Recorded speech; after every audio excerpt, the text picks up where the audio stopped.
Hello bantu banje mumeze mute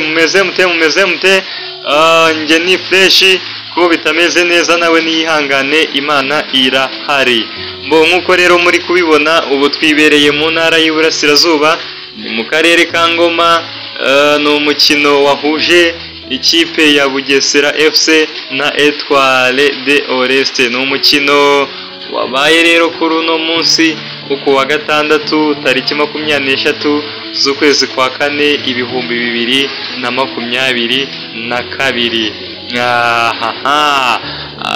Ndabizi benshi mufite amatsiko, ndabizi benshi bari bategereje kumenya ngo mbega biraza kugenda bite ko aya makipe yose atoroshye.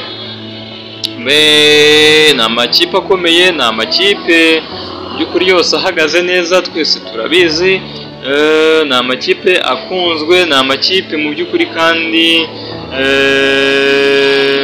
ashyigikiwe cyane, ariko noneho by'umwihariko rero ari nayo mpamvu byanteye gutuma nkora ino nkuru ngo mbagezeho ano mashusho. Ni ibintu byatangaje abantu benshi, cyangwa se ni ibintu byatumye abantu benshi cyane mu karere ka Ngoma bacika ururondogoro rw'abantu benshi bari bitabiriye ino match. Njye navuze ngo reka mbereke hanze ya stade ukuntu byari bimeze.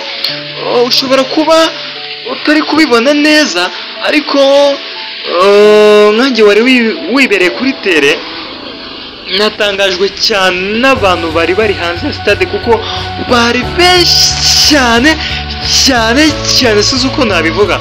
Ugerageje kureba mu mpande za ruguru, ukareba mu mpande zo hepfo, mpande zo hino no hirya, urabona yuko byari ibintu mbega bishyushye, byari ibintu by'ibyishimo, byari ibintu biteye umunezero, hari hitabiriwe mbega byari ibintu by'umunezero.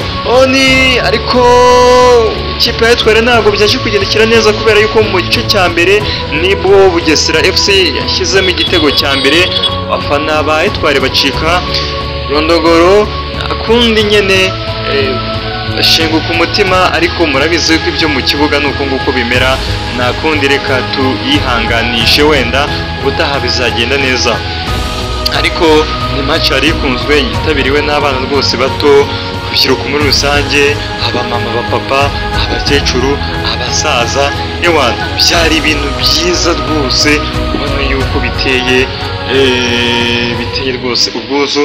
Ari n'ikintu cyashimishije n'abantu baravuga ati reka abanyarwanda muri rusange rwose dukomeze kugira n'umuco wo gushyigikirana, dukomeze kugira n'umuco wo gukunda siporo muri rusange yacu, natwe ubwacu twiyumvemo ikintu mbega cyo gukundana hagati yacu, cyo gushyigikira ibikorwa ariko by'umwihariko bya siporo.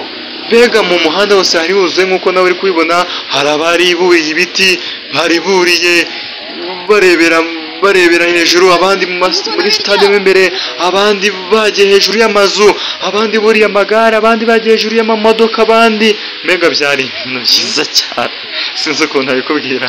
Imana iguhe umugisha rero, naho ubutaha turi